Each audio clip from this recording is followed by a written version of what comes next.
बिस्मिल्लाहिर्रहमानिर्रहीम, अस्सलाम वालेकुम। रियल एस्टेट की दुनिया से आपको प्रॉपर्टी न्यूज़ का अस्सलाम वालेकुम। मुझे कहते हैं शुमाइल नियाज़ फारसी। नाज़रीन, जैसा कि मैंने कहा है कि रियल एस्टेट की दुनिया से तो मैं एक चीज़ यहाँ पर वाज़ेह करना चाहूँगी कि रियल एस्टेट के लोगों पर और इससे मुंसलिक लोगों पर जो है वो काफ़ी हद तक तनकीद होती है और ख़ास तौर पे नौजवान नस्ल को तो इस कारोबार में आने से मना भी किया जाता है। लेकिन आज मैं एक ऐसी शख्सियत से आपकी मुलाकात करवाने जा रही हूँ जिनका ताल्लुक जो है वो रियल एस्टेट से है और मैं इनसे जानना चाहूँगी कि रियल एस्टेट के हवाले से जो तनकीद की जाती है उसमें कितनी हकीकत है। राना कमर इस्लाम, अस्सलाम वालेकुम सर। वालेकुम सलाम मैडम, बहुत शुक्रिया आपका। और आपका क्वेश्चन बहुत वैलिड है कि तनकीद की जाती है, यकीनन तनकीद की जाती है। एक्चुअली हमारा जो रियल एस्टेट का जो एक फ़ील्ड है इसमें कोई अच्छी रिप्यूट नहीं समझा जाता, उसको ज़रा रिप्यूटेबल नहीं है, स्पेशली वो जो एजुकेटेड लोग होते हैं। ये रियल एस्टेट जो है ये उन लोगों के लिए मुंतखब की जाती है, अमूमन जो लोग पढ़े लिखे नहीं हैं, जिनके पास कोई रोज़गार नहीं है, जिनके पास कोई एजुकेशन नहीं है, उन लोगों के लिए तरजीह दी जाती है आप रियल एस्टेट में चले जाएँ। रियल एस्टेट में आप किसी क्लाइंट को जो पिच करते हैं, सिंपली आप माम वर्डिंग के अंदर कुछ में कोई एथिक्स नहीं ज़रूरत नहीं पड़ती आपको, जो एक कंसेप्ट रखा जाता था। मैं इन सारे सवालों की तरफ आऊँगी, लेकिन कमर साहब आप बहुत जल्दी हमारे साथ चल रहे हैं कि भाई जल्दी से सवालों के जवाब दें और फिर निकल जाएँ। सबसे पहले सर अपने बारे में बताएं कि कैसे आप रियल एस्टेट में आए, आपकी एजुकेशन क्या है, इस हवाले से बताइए। हाँ जी बिल्कुल जी, मैं अपने बारे में ज़रूर आप शेयर करना चाहूँगा। इससे शेयर करने से मेरे जितने भी दोस्त भाई हैं जो इस फील्ड से नावाकिफ़ हैं और चाहते भी हैं कि हमें कोई अच्छा रोज़गार मिल सके, तो उस लिहाज से मैं बताना चाहूँगा। मैंने तकरीबन 2010 के अंदर एक पार्टिसिपेट किया था, एक रियल एस्टेट प्रोजेक्ट था हमारा CDA का। तो उसके अंदर जब मैंने मार्केटिंग शुरू की तब मैंने BCom किया था और BCom करने के बाद जो है वो एक मुझे प्रोजेक्ट मिला, एक टास्क मिला, तो उसको मैंने शुरू कर दिया। तो उसके अंदर मुझे एक्सपीरियंस हुआ था कि मार्केटिंग और रियल एस्टेट की अच्छी फील्ड है, बट यहाँ पे पढ़े लिखे लोगों की ज़रूरत है, अच्छे एजुकेटेड लोगों की ज़रूरत है। एक बहुत ही बेहतरीन फील्ड है, एक समंदर कहा जाता है इसको, इसमें कोई शक नहीं है, क्योंकि इसमें डिफरेंट डिपार्टमेंट्स आते हैं, डिफरेंट प्रोजेक्ट्स आ जाते हैं, उसके डिफरेंट काइंड ऑफ आपकी कंस्ट्रक्शंस आ जाती हैं, डेवलपमेंट्स आ जाता है। तो रियल एस्टेट एक बहुत बड़ी फील्ड है। तो मैंने फिर एक फ़ैसला किया अपनी लाइफ के अंदर कि अल्लाह ताला अगर मुझे मौका दे तो मैं इसमें ज़रूर इन होऊंगा और मैं प्रॉपर एक इस्टेब्लिश करूँगा अपना ऑफिस। तो बहरहाल वो उसके बाद एक मेरी स्टडी कंटिन्यू रही, मैंने MBA किया, फिर मैंने MPhil किया, लेकिन साथ साथ जो है मैं राब्ते में रहा और लिंक में रहा इन तमाम चैनल्स के साथ जो रियल एस्टेट के साथ थे। फिर मैंने एक छोटा सा मैं भी इन्वेस्टर रहा एक टाइम के ऊपर, मैंने उसको इन्वेस्टमेंट की। तो इन्वेस्टमेंट जब की तो उन्हीं लोगों से वास्ता पड़ गया जो लोग मार्केट में एक जिनकी वजह से तनकीद का निशाना बनता है। तो उन्हीं लोगों से जब मैंने बहुत कुछ सीखा, उन्होंने मुझसे फ्रॉड करने की कोशिश की, उन्होंने मुझसे जो एक बस वो एक ऐसा एक्सपीरियंस था जिसको फिर मैंने एक प्रॉमिस कर लिया मैंने अपनी ज़ात के साथ कि अब जब मैं अपनी स्टडी कंप्लीट कर लूँगा तो मैं इस रियल एस्टेट को ज़रूर अडॉप्ट करूँगा और स्पेशली उन लोगों के लिए मैं यहाँ पे एज ए फ्रीलांस और सजेशनेबल एक अदारा बनाऊँगा जो लोग बहुत कम इनकम के साथ कंपनी के अंदर या अपनी लाइफ के अंदर इन्वेस्टमेंट करना चाहते हैं। लेकिन सर इसी तरह से कि ये जो सफ़ा मार्केटिंग और प्रॉपर्टी की दुनिया में एक बड़ा उभरता हुआ नाम है, नाज़रीन आप सभी को पता होगा सफ़ा मार्केटिंग के हवाले से, सर ये आइडिया कैसे आया आपके माइंड में? हाँ जी, अगर आप नाम की बात करती हैं तो उसकी तो बहुत ज़बरदस्त बात है कि मेरी बेटी का नाम है सफ़ा। और जब मेरी बेटी की पैदाइश हुई तो मैंने फिर उस टाइम सोच लिया था, क्योंकि मेरे माइंड में इरादा था कि मैंने अपना ऑफिस इस्टेब्लिश करना है और बिज़नेस करूँ, लेकिन उस टाइम मैं जॉब कर रहा था। लेकिन जॉब के दौरान मेरे माइंड में यही चलता रहता था, मैं दोस्त अहबाब से ही कहता था मैं यार यहाँ से हमने अपनी लाइफ को स्टक नहीं करना, हमें आगे मूव करना है, तो हमें बिज़नेस करना होगा। तो हुआ ये कि मेरी जॉब के साथ साथ जो है मुझे चंद एक जगह से कॉल आई, वो थी डिप्लोमेट इनक्लेव से, एक मल्टीनेशनल कंपनी थी। तो उनके साथ मेरा जो है ज्वाइनिंग हुई। जब ज्वाइनिंग होने के बाद मेरा सारा ताल्लुक जो है डिप्लोमेटिक इनक्लेव के अंदर डिप्लोमेटिक जो लोग थे, जो एम्बेसडर थे, उनके साथ राब्ते में रहा। अब वहाँ पे मैंने एक चीज़ कंसेप्ट देखी, वो सब लोग बिज़नेस करने वाले लोग हैं, सब बिज़नेस करते हैं। जितने हमारे VIP पर्सनैलिटीज़ हैं जो आप अक्सर टेलीविज़न में डिफरेंट चैनल्स पर आप देखते हैं, सबका बैकग्राउंड में एक बिज़नेस है, विदाउट बिज़नेस कोई भी नहीं है। तो वहाँ से मैंने एक कंसेप्ट मेरे माइंड में आया कि अब मैंने बिज़नेस करना है और हर वक्त करूँगा। तो फिर मेरी शादी के बाद जो है मेरी बेटी की पैदाइश होने पे मैंने फिर फैसला किया मेरा जो है वो आगाज़ ही मैं सफ़ा मार्केटिंग से करूँगा। तो अल्हम्दुलिल्लाह वो जो ख्वाब था मेरा वो एक कंप्लीट हो गया। अल्लाह का लाख लाख शुक्र है, जितना मैं शुक्र अदा करूँ उतना कम है। हमारे व्यूवर्स जो हैं वो यहाँ पर ये भी जानना चाहते हैं कि सफ़ा मार्केटिंग जो है आपने इसका स्टार्ट कब लिया? हाँ जी बिल्कुल, सफ़ा मार्केटिंग जो है, जो नेम से जो मेरी कंपनी स्टैब्लिश हुई तकरीबन 1 ईयर हो गया बट इससे पहले जो मेरा, जैसे मैं आपको 2010 का बताया मेरा एक्सपीरियंस था, उसके बाद भी तकरीबन मैं प्रॉपर जो रियल एस्टेट में हूँ तकरीबन 3 साल से हूँ। लेकिन जब मैंने अपनी कंपनी का कंसेप्ट रखा तो उसके लिए फिर मुझे वो 1 ईयर का टाइम है। उसके लिए ये था कि जब जो 2.5-3 साल का जो मेरा एक्सपीरियंस था वो बहुत मैटर करता था कि मेरी कंपनी को कैसे रन करना है मैंने। तो अल्हम्दुलिल्लाह बहुत सी ऐसी चीज़ें हैं जो अभी ऐसा ऐसा एक्सपीरियंस में आ रही हैं और उसको हम कोशिश कर रहे हैं कि मज़ीद बेहतर किया जाए। एक्सपीरियंस के हवाले से एक चीज़ मैं और पूछना चाहूँगी, काम तासुर है कमर साहब के रिश्वत के बगैर जो है वो प्रॉपर्टी में काम नहीं होता, कितनी सच्चाई है इसमें? मेरा ख्याल है कि रिश्वत का कंसेप्ट यहाँ पे ठीक नहीं है। ये आप कह सकते हैं कि आप किसी के पास जाते हैं, वो आपको मार्केट के रेट से ज़्यादा अगर पिच करें, वो एक कंसेप्ट है, बट द वर्ड इज़ रिश्वत, ये मेरे ख्याल यहाँ पे सूटेबल नहीं है। तो वो ये चीज़ नहीं होती, यहाँ पे रिश्वत वाला सीन नहीं होता। हाँ, ये होता है कि अगर आप जा रहे हैं किसी सोसाइटी के पास, कोई लैंड है, एक बिग लैंड है, और वो बंदा आपके साथ कोई फ्रॉड करता है, या आपके साथ फ्रॉड करने के बाद वो कहता है जी मुझे आप इतनी अमाउंट देंगे तब मैं आपका ये केस क्लियर करवाऊँगा, तब कुछ कहा जाता है। इसमें गवर्नमेंट के या प्राइवेट जो अदारे आ जाते हैं दरमियान में, जिन्होंने इसको ट्रांसफ़र करना होता है, तो वहाँ पे ये चीज़ देखी जा सकती है। तो कि वो यही कंसेप्ट होता है जी आप हमें इतना पेमेंट करें, तो उसका आप रिश्वत कंसिडर कर सकती हैं। बट अगर डीलर टू डीलर बात करती हैं, इन्वेस्टर का डीलर के साथ कंसेप्ट है, जो इन्वेस्टमेंट करवा रहा है, ये बता रहा है, उसमें एक रिश्वत का वर्ड कंसिडर नहीं किया जाता। बिल्कुल ऐसा ही है। अच्छा, जो देखने वाले हैं यकीनन उनके माइंड में भी एक क्वेश्चन आ रहा होगा, और मैंने अपनी रिसर्च के हवाले से भी कुछ क्वेश्चन जो हैं वो तैयार किए थे, और मेरा ज़ाती सवाल भी आपसे ये है, और मुझे भी लोगों से सुनने के लिए ये चीज़ मिलती रहती है। कहते हैं कि प्रॉपर्टी में जो है वो फ्रॉड करने वाले बंदे का या 2 नंबर बंदे जो हैं वो कामयाब होते हैं। आप किस हद तक मुत्तफ़िक हैं इससे? नहीं, ये बात बिल्कुल दुरुस्त है। इसमें अमूमन ये चीज़ें चलती हैं। मैंने जैसे कि वो बताया कि जो इलिटरेट पर्सन थे, एक टिपिकल स्टाइल था रियल एस्टेट के ऊपर, लोग काम कर रहे थे। तो आप जब किसी के पास जाते हैं, जो बंदे का अपना प्रॉपर ऑफिस नहीं है, जो सिर्फ चलते फिरते जो लोग काम कर रहे होते हैं मार्केट के अंदर, उन लोगों से जितनाब करना चाहिए, क्योंकि वो लोगों का कोई कंसेप्ट नहीं होता। उन्होंने सिर्फ एक, जिसे वर्ड बोलते हैं कि दिहाड़ी लगाना, एक डेली बेसिस के उजरत के ऊपर काम करना, वो सिर्फ डेली बेसिस पे काम करते हैं और मूव कर देते हैं। उनका आपका कोई नहीं होता कि वो कहाँ पे उनका ऑफिस है, उनकी रहायश कहाँ पे है, आप उनको बिल्कुल नहीं जानते। ये लोग फेक लोग हैं, इनसे बचना बहुत ज़रूरी है। तो इनसे बचने का क्या तरीका है, कैसे बच सकते हैं? देखिए, हमारे अब तो काफ़ी ज़्यादा प्रॉपर्टीज़ के आपको बता देता हूँ, SCCP से जो रजिस्टर्ड कंपनी होती है, जो अदारे होते हैं, जो प्रॉपर्टी डीलर होता है, आप उनसे रिव्यू करें। एटलीस्ट उनका एक नाम होगा, गुडविल होगी, आप 2-4 बंदों से कंफर्म भी कर सकते हैं। उनका प्रॉपर विजिटिंग कार्ड होना बहुत ज़रूरी है। उनका किसी एजेंसीज़ के साथ ताल्लुक़ होना बहुत ज़रूरी है, जैसे कि ज़मीन के लेवल के ऊपर है, इस तरह डिफरेंट कंपनीज मार्केटिंग है, वहाँ से उनका डाटा मिल जाता है कि लोग कैसे हैं। फर्दर हमारे जो सोशल मीडिया के ऊपर भी उनकी डिटेल्स मिल जाती है। हमारे पास इतने अच्छे मोबाइल्स होते हैं, बट हम उसको यूज़ नहीं करते। मैं चाहता हूँ कि आप उसको यूज़ करें, आप वहाँ पे उनको सर्च करें। अगर कोई भी कंपनी से सफ़ा मार्केटिंग है, आप सफ़ा मार्केटिंग को इंटरनेट पे सर्च करें, सोशल मीडिया पे देखिए, इसकी वेबसाइट है, इसका सोशल मीडिया है, लोगों के कमेंट्स हैं, ऑफिस क्या आपको डिटेल्स आ रही है, आप वो तमाम वेरीफाई कर सकते हैं। नंबर्स हैं, सेल फ़ोन है, बाकायदा वहाँ पर लैंडलाइन नंबर्स हैं, तो आप उसको भी वेरीफाई कर सकते हैं। तो मेरा ख्याल है आप ऑफिस का डेकोरम देखें, आप उन लोगों को देखें कि वो लोगों का बैकग्राउंड क्या है। जैसे कि सफ़ा मार्केटिंग बिज़नेस पार्टनर है कैपिटल स्मार्ट सिटी की, तो ओबियसली कोई भी एक रिन्यूएबल कंपनी जो है किसी को अपना बिज़नेस पार्टनर ऐसे नहीं मुंतखब नहीं करती।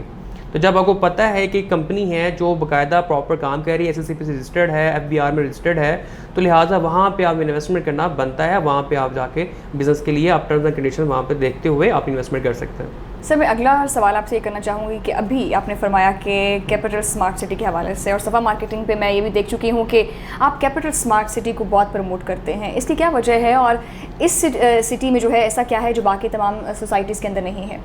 हाँ जी, बिल्कुल। आजकल के दौर के हवाले से तो बहुत ही ज़बरदस्त क्वेश्चन है। हमारे आजकल ये भी चल रहा है कि लोग स्मार्ट फीचर्स या स्मार्ट सिटी के नाम को तो कह रहे हैं कि this is the name of, अब तो स्मार्ट लॉकडाउन भी आ गया है। जी बिल्कुल। तो अब उसमें मैं ये कहना चाहूँगा कि स्मार्ट फीचर्स क्या होते हैं, स्मार्ट सिटी होता क्या है। जैसे कि एक मोबाइल फ़ोन है, आप एक 10-15 हज़ार रुपये का भी मोबाइल फ़ोन है, एक 2-2.5 लाख रुपए का भी मोबाइल फ़ोन है, भाई आप 2-2.5 लाख रुपए क्यों पे कर रहे हैं?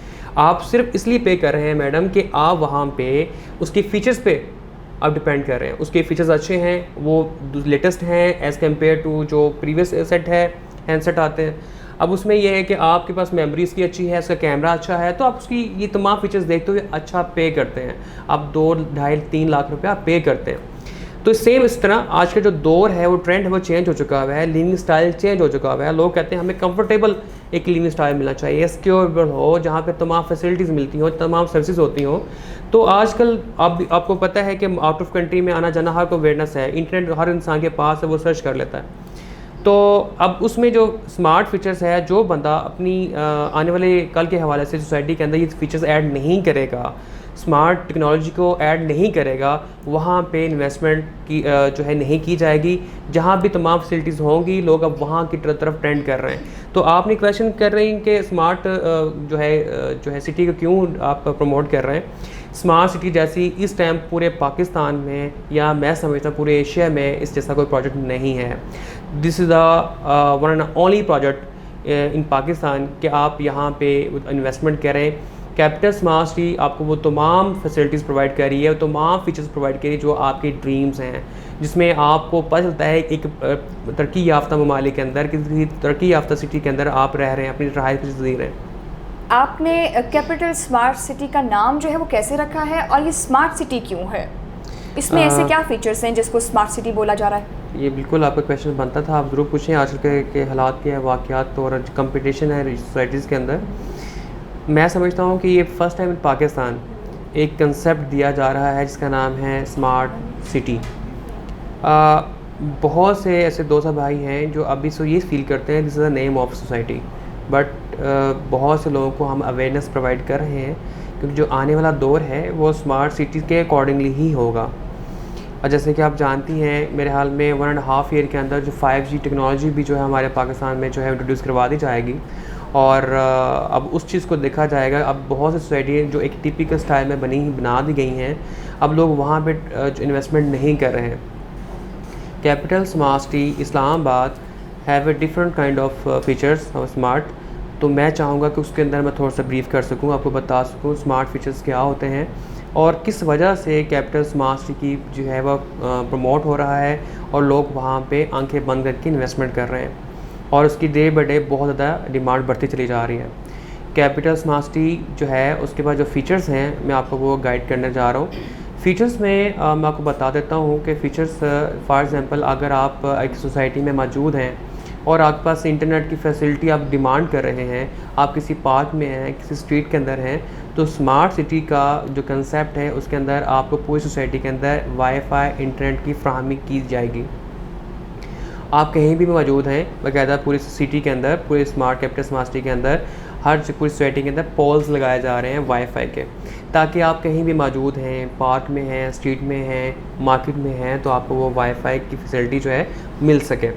इसके अलावा फ्री वाईफाई आपकी, जी बिल्कुल, ये फ्री वाईफाई की फैसिलिटी प्रोवाइड की जाएगी। इसके अलावा जैसे कि आपको मैं मज़ीद ऐड करना चाहूँगा कि अगर आप किसी सोसाइटी में जाते हैं, आपको सीवरेज का निज़ाम इतना अच्छा नहीं मिलता।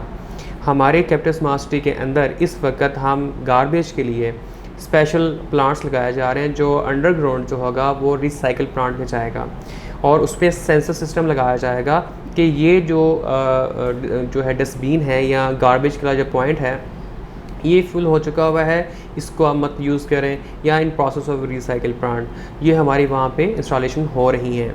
इसके अलावा रोड के ऊपर सेंसर सिस्टम जो है नस्ब किया जा रहा है, जिस पे काम किया जा रहा है ऑलरेडी, और उसका मतलब ये होगा कि अगर आप सपोज़ किसी पार्किंग में कार पार्क कर रहे हैं और आपकी कोई मिस हैंडलिंग हो रही है या किस मिस्टेक से आपकी गाड़ी गलत डायरेक्शन में पार्क हो रही है, तो वो सेंसर के ज़रिए आपको अलर्ट कर दिया जाएगा, और वहाँ पे बाकायदा सायरन होगा कि आपकी जो गाड़ी पार्क की है वो ठीक डायरेक्शन में नहीं की गई। तो ये स्मार्ट फीचर का एक छोटा सा मैंने आपको एग्जांपल पेश की है। इसके अलावा एप्लीकेशन हम प्रोवाइड कर रहे हैं, जो आपकी एप्लीकेशन हर टाइम आपके मोबाइल में रहेगी। आपको किसी किस्म की भी उसमें एमरजेंसी या किसी पॉइंट की ज़रूरत पड़े, आप उसको वहाँ पे आपको प्रोवाइड कर दी जाएगी। इवन कि जस्ट 1 क्लिक पे आपको तमाम इन्फॉर्मेशन प्रोवाइड की जाए, सिक्योरिटी प्रोवाइड कर दी जाएगी, आपको गाइडेंस प्रोवाइड कर दी जाएगी। इसी तरह अगर हम बात करते हैं हम वहाँ पे जो घरों की, हमारे घरों के अंदर एक वही स्टाइल होता है कि आप घर में जा रहे हैं, ख़ुद ही अपने हाथ से लाइट ऑन करते हैं, फ़ैन ऑन करते हैं या बैठते हैं। अब यहाँ पे सेंसर सिस्टम लग रहा है जिसके अंदर आप जब घर के अंदर एंटर होंगे आपको सेंसर के रीड आउट कर लिया जाएगा। आपके जिस रूम में आप जाएंगे वहाँ का जो लाइट है या फ़ैन है वो ऑपरेट करेगा। आप वहाँ पे वॉइस के ज़रिए उनको बता सकते हैं, मैसेज कन्वे कर सकते हैं कि जनाब open the light, open the fan, close the door, close the fan and something. तो ये सब चीज़ें जो हैं ये स्मार्ट फीचर्स के मुताबिक हैं।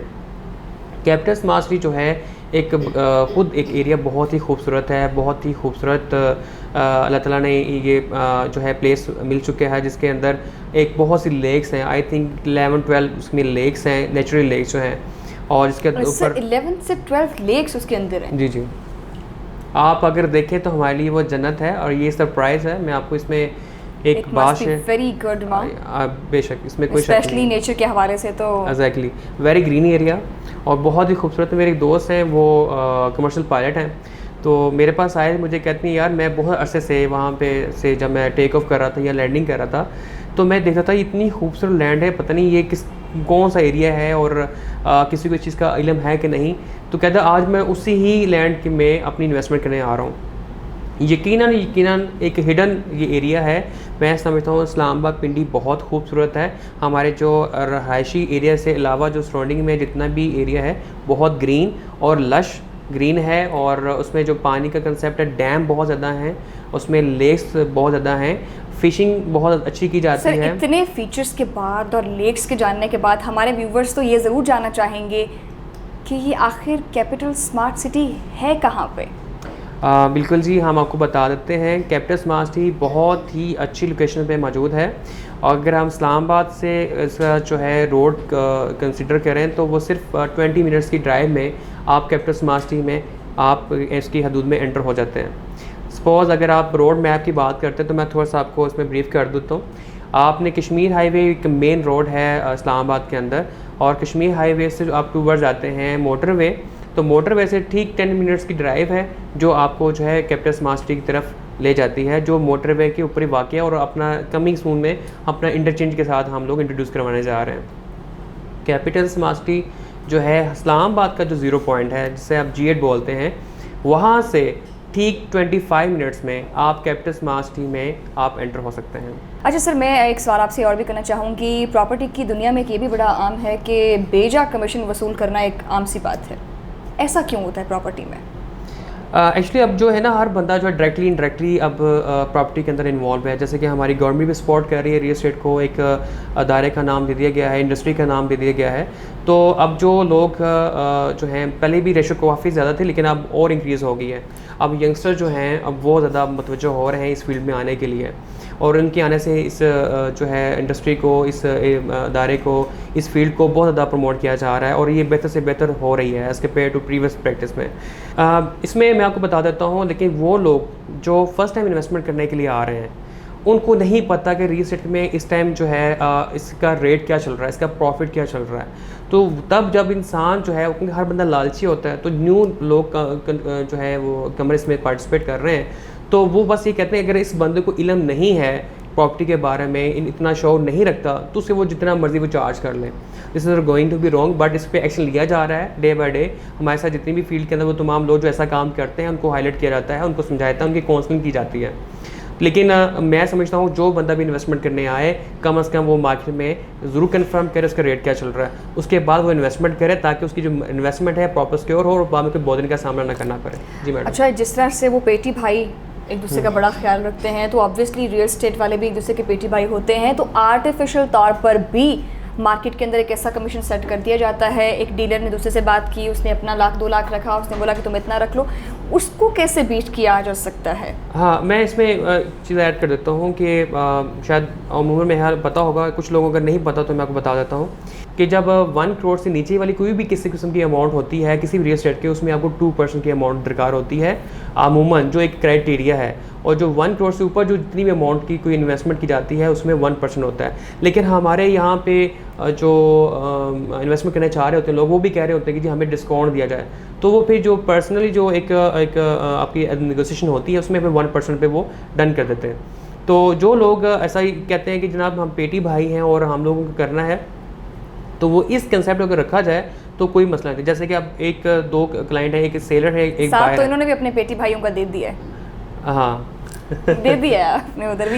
नहीं, अच्छा मैं सिर्फ बता रहा हूँ कि वो किस तरह से काम कर रहे हैं, किस तरह डील कर रहे हैं। दो कस्टमर हैं, एक साइड पे सेलर है, एक साइड पे परचेज़र है। अब एक परचेज़र के साथ पर्सन है जो उनको लेके आ रहा है, बाइंग करवा रहा है मार्केट में, एक वो साहब हैं जो सेल करवा रहे हैं। तो दोनों को पता है कि रेशियो क्या है, किस टर्म्स एंड कंडीशन के ऊपर हमने ये सेल करनी। जब सेल मैच्योर हो जाती है तो वो अपने क्लाइंट से कमीशन लेगा, जो बायर है वो अपने क्लाइंट से जो है कमीशन लेगा। ये हमारे दरमियान में ये अंडरस्टैंडिंग होती है जी। एक सवाल जो आपके दिल के बहुत करीब होगा और आप चाहेंगे कि ये तो बहुत ही ज़्यादा अच्छा सवाल मुझसे कर लिया है, सफ़ा मार्केटिंग का मुस्तकबिल कहाँ देखते हैं आप? जी बिल्कुल, इंशाअल्लाह जी के हम कोशिश कर रहे हैं कि, और मेरी भरपूर कोशिश रहेगी, और इंशाअल्लाह यकीन है कि मैं अपने इस इदारे को ऐसे एक मिसाल बनाऊंगा मार्केट के अंदर, जो जिस तरह से आपने जितने भी क्वेश्चंस किए हैं जिसमें तनकीद किया जाता है, यंगस्टर लोग जो है वो पार्टिसिपेट नहीं करते, वो खौफ ज़्यादा होते हैं कि यहाँ पे हालात ठीक नहीं हैं, लोग कुछ मतलब कि आपको फ्रॉड कर सकते हैं, एक इमेज अच्छा जो है नहीं कंसिडर किया जाता आपकी फैमिलीज़ के अंदर कि यार this is the property dealer. एक अजीब सा एक कंसेप्ट है, लेकिन मैं चाहता हूँ कि मैं अपने दायरे को इतना स्ट्रॉन्ग कर दूँ कि जिसके अंदर जब लोग बात करें तो मिसाल दे सकें। मैं आपके सामने एक जो है एक यंग बंदा हूँ, और एमफिल मैंने किया हुआ है, मैं पढ़ लिखा भी हूँ, एक बहुत फेमस फैमिली से मेरा ताल्लुक़ भी है, और अल्हम्दुलिल्लाह अच्छी एजुकेशन के साथ, अच्छी अवेयरनेस के साथ मैं यहाँ पे मौजूद हूँ, और अपनी कंपनी को इस्टेब्लिश किया। मैंने एक नया कंसेप्ट दिया, सिर्फ डीलर एक कंसेप्ट नहीं होता। मेरी अब ये सफ़ा मार्केटिंग है, इस मार्केटिंग कंपनी, मैं किसी भी चीज़ की जो है मार्केटिंग प्रोडक्ट की कर सकता हूँ, बट रियल एस्टेट बहुत अच्छी फील्ड है।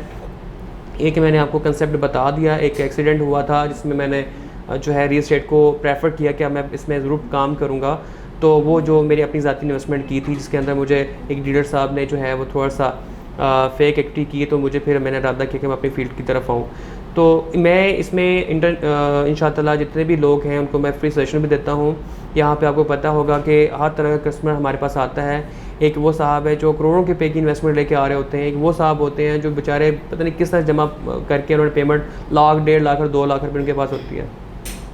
वो चाहते हैं कि हम भी इस तरह से इन्वेस्टमेंट करें, हमें भी रिटर्न बैक आए, बट उनको कोई रिलायबल रिसोर्स नहीं मिलता जिसके थ्रू वो इन्वेस्टमेंट करें।